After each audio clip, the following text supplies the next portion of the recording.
अब खेसारी लाल भी भोजपुरी इंडस्ट्री में रंगदारी गाना गाने के लिए शुरू कर दिए। अब इस वीडियो में शुरू से लेकर अंत तक बना रहिए। हमेशा ऐसा वीडियो न्यू फॉर्मेशन जितना जल्दी लाने का मैं प्रयास करता हूँ आप लोगों तक। खेसारी लाल के 10 तारीख के 10-12 के गाना आने वाला, जो भोजपुरी इंडस्ट्री में अलग लेवल से अलग तरीका से आएगा और भोजपुरी इंडस्ट्री में धमाल और बवाल मचा के रख देगा। खेसारी लाल का कोई भी गाना आते हैं तो भोजपुरी इंडस्ट्री में हिला के रख देते हैं।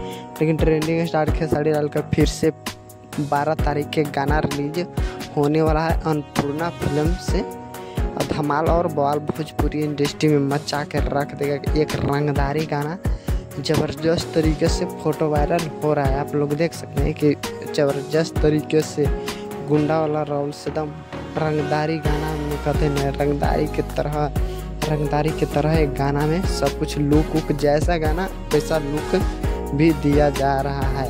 अब गाना तो धमाल और बवाल भोजपुरी इंडस्ट्री में मचा के रख देंगे। 12 तारीख के गाना आने वाला है अन्नपूर्णा फिल्म से।